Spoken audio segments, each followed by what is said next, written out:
بسم اللہ الرحمن الرحیم۔ معزز سامعین کرام، السلام علیکم ورحمۃ اللہ وبرکاتہ۔ آپ کی خدمت میں حالات حاضرہ کے عنوان سے حاضر ہوئے ہیں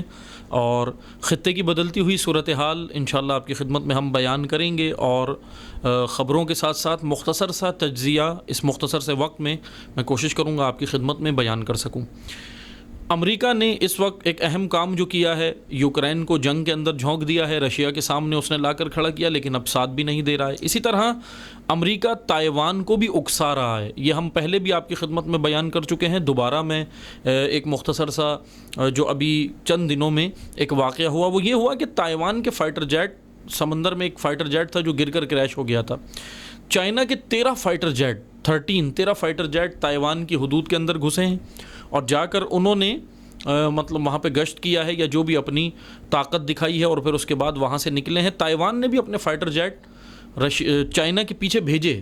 اور اپنے میزائل سسٹم کے منہ بھی کھول دیے تھے، یعنی پوری بھرپور تیاری کر لی تھی تائیوان نے چائنا کے فائٹر جیٹ گرانے کی۔ اور یاد رکھیں، اگر یہ ہو جاتا، تائیوان چین کے فائٹر جیٹ کو اگر گرا دیتا میزائل سسٹم کے ذریعے یا اپنے جو بھی وہ آلات کے ذریعے، تو یہ ایک بڑی جنگ چھڑنے والی تھی، کیونکہ چائنا ایک بڑی طاقت ہے، تائیوان کو اپنا حصہ شمار کرتا ہے۔ جیسے رشیا یوکرین کا مدعی تھا، اسی طرح چائنا تائیوان کا مدعی ہے، لیکن تائیوان کے پیچھے بہرحال امریکہ، جیسے میں نے پہلے بھی بیان کیا تھا کہ امریکہ کے سابق وزیر خارجہ فارن منسٹر جو گزر چکے ہیں پچھلی حکومت میں، مائک پومپینو، وہ باقاعدہ تائیوان کو اچھا خاصا چڑھا رہے ہیں، اچھا خاصا اس کو پش کر رہے ہیں، جس کی وجہ سے تائیوان بھی اس جنگ میں کودنے والا ہے، اور یہ یقیناً خطے کے لیے ایک بڑی جو ہے وہ خطرناک جنگ ثابت ہو سکتی ہے کہ یہ جنگ بڑھنے کی جانب جا رہی ہے۔ لگ ایسا رہا ہے، کیونکہ اگر ہم دیکھیں تو جرمنی کچھ عرصے سے جو ہے بالکل خاموش تھا، جو اپنی عسکری تیاریاں کچھ بھی نہیں کر رہا تھا، لیکن اب جرمنی بھی میدان میں آیا ہے اور اپنی عسکری تیاریاں شروع کی ہیں۔ دیگر اور ممالک نے بھی جو خاموشی اختیار کیے ہوئے تھے، لیکن وہ اب اپنی جو ہے وہ تیاریاں کر رہے ہیں۔ اور جس طرح میں نے پچھلی ویڈیو میں آپ کو بیان کیا تھا کہ امریکہ نے نیٹو کو باقاعدہ ناروے کے اندر اتارنے کا فیصلہ کیا ہے۔ تقریباً 30,000 کے قریب امریکہ نے کہا ہے کہ ہم نیٹو افواج وہاں پہ اتاریں گے، جو 30 ممالک کا اتحاد ہے نیٹو۔ اور اگر نیٹو وہاں پہ اتر جاتا ہے، ابھی تک ایسی خبریں نہیں ہیں کہ اتر گیا ہو، لیکن اگر اتر جاتا ہے نیٹو کی افواج، تو یقیناً یہ جنگ جو ابھی رشیا یوکرین کی چل رہی ہے، یہ رشیا ورسز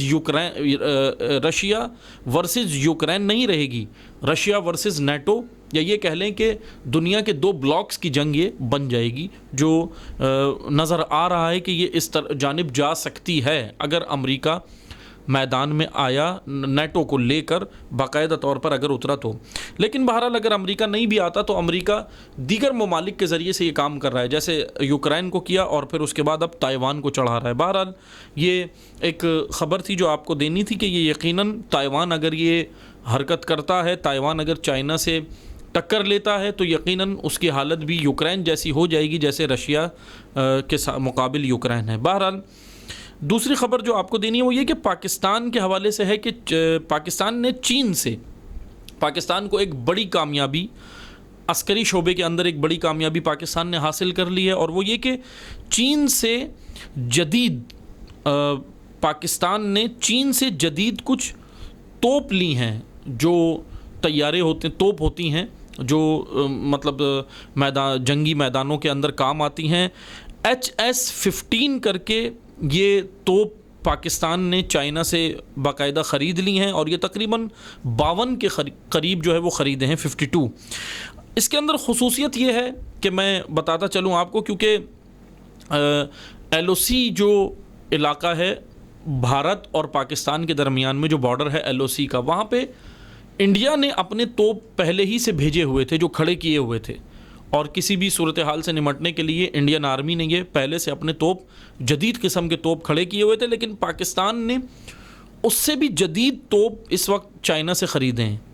52 یہ ٹینکرز ہیں، توپ ہیں جو پاکستان نے لیے ہیں۔ اور واقعاً یہ اس کے اندر کیا خصوصیت ہے میں مختصر سا بیان کر دیتا ہوں، کیونکہ زیادہ بیان کرنے کا، زیادہ اس کی وضاحت میں جانے کا وقت نہیں ہے۔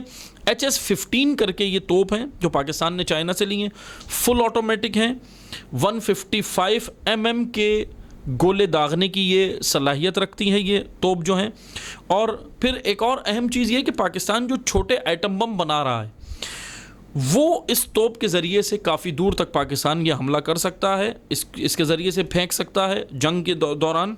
اور 72 کلومیٹر 52 کلومیٹر کی اس کی رینج ہے، اور اس کو 5 ڈرائیور مل کر، مثلا 5 ڈرائیور اس کو چلا سکتے ہیں، 5 ڈرائیور اس کو چلائیں گے، اور اس کا وزن 22 ٹن 22 ٹن کا ہے، یہ مطلب ہے 22 ٹن کی، اور جو اس کے مقابل جو بھارت کی جو توپ ہے جو بھارت نے لگائی ہوئی ہے یہ ٹینکرز، وہ 50 ٹن کے 50 ٹن کے ہیں، تو یقیناً یہ پاکستان کے پاس جو ہے یہ وزن میں بھی کم ہے، اور وزن میں کم ہونے کی وجہ سے مطلب حرکت میں آسانی رہتی ہے، نقل و حرکت میں یہ آسانی رہتی ہے، اور یہ بڑی جدید ہے جو پاکستان نے لی، اور یقیناً پاکستان کو یہ کامیابی حاصل ہوئی ہے۔ دوسری جانب ایران کے حوالے سے ہم آپ کو خبر دیتے چلیں کہ ایران کے وزیر خارجہ نے روس میں وزیر خارجہ روس گئے ہیں، اور $4 بلین کا بزنس دونوں ممالک کے درمیان میں ہو چکا ہے، جو یقیناً ایران اور رشیا دونوں کے لیے جو ہے ایک بڑی پیش رفت ہے، کیونکہ دونوں وہ ممالک ہیں کہ جن کے اوپر دنیا نے سینکشنز لگا دی ہیں، امریکہ نے پابندیاں لگائی ہوئی ہیں، ایران پہ پہلے سے تھیں کہ رشیا پہ اب اس جنگ کے نتیجے میں لگ گئی ہیں، لیکن دونوں ممالک نے ایک اہم کام یہ کیا کہ آپس میں بڑے اہم معاہدے کر لیے ہیں، جس کی وجہ سے دونوں مل کے جو ہے وہ ان سینکشنز کا مقابلہ کر سکتے ہیں۔ اور ایران نے ابھی حالیہ جو کچھ دن پہلے ایران نے جو امریکہ اور اسرائیل کی جو بیس تھیں عراق کے اندر، اور جہاں پہ موساد اپنی انٹیلیجنس، موساد اسرائیلی انٹیلیجنس ہے، وہاں پر جو یہ مثلا امریکہ اور اسرائیل کے جو خفیہ ٹھکانے تھے، وہاں پر ایران نے، آپ کو حالیہ مطلب نیوز یہ ملی ہوگی، آپ سب نے دیکھی ہے سوشل میڈیا پہ، کہ ایران نے اس پہ میزائل داغے، اور 12 کے قریب جدید ترین میزائل وہ داغے۔ اب پوری دنیا اس وقت امریکہ، اسرائیل، اور پھر western countries, eastern countries, Middle East, اور پھر عرب ممالک، یہ سب کے سب اس وقت شور شرابہ سب نے مچا دیا، میدان میں آ گئے۔ امریکہ نے ایک شور مچانا یہ شروع کیا کہ ایران نے یہ جو میزائل داغے ہیں یہ مثلاً سویلینز کی آبادی کے اوپر کیے ہیں۔ اول تو ظاہر سی بات ہے، میں یہاں ایک مختصر سا آپ کو مثلاً آگاہ کرتا چلوں، اول تو ایران نے سویلینز کی آبادی کے اوپر یہ میزائل نہیں داغے، بیسس کے اوپر گرائے ہیں، لیکن اگر بالفرض سویلینز کی آبادی کے قریب یہ گئے بھی ہیں یا گرے بھی ہیں یا جو بھی ہوا ہے، اول تو ہوا نہیں ایسا، لیکن اگر بالفرض ہوا ہے تو سوال یہ بنتا ہے،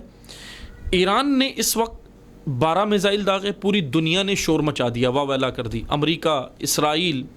مڈل ایسٹ، خلیجی ریاستیں، عرب ممالک، یورپ، ویسٹ کے ممالک، سب کے سب نے شور کیا، ایران کی مذمت کی کہ جی یہ آپ نے غلط کیا، اور یہ بالکل سراسر خلاف ورزی ہے، جنگی خلاف ورزی ہے یا سویلینز کے اوپر۔ سوال یہ بنتا ہے سویلینز کے اوپر اول تو نہیں گرے یہ میزائل، اس آبادی میں نہیں گئے، لیکن اگر گئے بالفرض، تو سوال یہ بنتا ہے کہ صرف ایران ہی کی مذمت کیوں؟ اسرائیل کی بربریت جو فلسطین میں سویلینز کے اوپر ہے، کون سے ہتھیار اسرائیل استعمال کر رہا ہے فلسطین کے اندر، کیا UN یہ نہیں جانتی؟ اقوام متحدہ یہ نہیں جانتی؟ ادھر آ جائیں آپ، یوکرین کے اندر جو کیمیکل ہتھیار اور جو بیڈ کرونا وائرس بن رہا تھا، UN کے علم میں نہیں تھا یہ جو سویلینز کے لیے ساری چیزیں تیار ہو رہی تھی۔ ادھر اور آپ دیگر ممالک میں آ جائیں، یمن کے اوپر آل سعود نے بمباری کر کے پورا انفراسٹرکچر تباہ کر دیا، اسپتال ویران کر دیا، ہاسپٹل ویران کر دیا، اسکول میں ویران کر دیا، گھروں کو ویران کر دیا۔ وہاں پر اقوام متحدہ کا بیان آنا بھی کجا، باقی دیگر تمام دنیا خاموش۔ لیکن افسوس کا مقام، نہ ہمیں ویسٹ کا افسوس ہوا، نہ ہمیں امریکہ کا افسوس ہوا، نہ اسرائیل کا، کیونکہ ظاہر سی بات ہے وہ ایران کے دشمن ہے یا امت اسلامیہ کے دشمن ہے، اس وجہ سے ایران نے یہ میزائل داغے۔ لیکن افسوس کا مقام یہ ہوا کہ خود عرب ممالک جو مسلمان ہیں، نام کے مسلمان ہیں، اپنے آپ کو مسلمان کہتے ہیں، انہوں نے بھی ایران کی مذمت کی، انہوں نے بھی شور کر دیا۔ ادھر سے آل سعود نے بھی کر دیا، ادھر سے قطر نے کر دیا، ادھر سے بحرین نے کیا، ادھر سے UAE نے کیا۔ سوال یہ بنتا ہے کہ یہ سب کے سب دیگر ممالک میں خاموش ہیں۔ بھارت کے اندر مسلمانوں پہ ظلم ہوتا ہے، ان کے کان پہ جوں بھی نہیں رینگتی، یہ تمام مسلمان خاموش ہیں۔ یمن کے اندر مظلوم نہتے یمنیوں کو کے ساتھ کیا سلوک ہوا، ناروا سلوک، وہ پوری دنیا جانتی ہے، لیکن یہاں پہ سب خاموشی ہے۔ بہرحال عراق کی حکومت کو ایران نے تنبیہ بھی کی اور کہا کہ آپ امریکی حمایت بند کریں۔ اور اہم بات میں یہاں بتاتا چلوں، عراق کے اندر مذہبی قیادت مقتدی صدر کے نام سے جو موجود ہیں، ایک مذہبی قیادت ہے، مطلب عالم دین ہے۔ سوال یہ بنتا ہے کہ مقتدی صدر،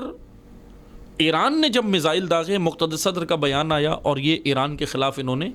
اپنا بیان دیا، لیکن سوال یہ بنتا ہے اسرائیل کا وہاں پہ وجود کیسے تھا، عراق کے اندر کیسے تھا؟ اسرائیلی موساد جو انٹیلیجنس ہے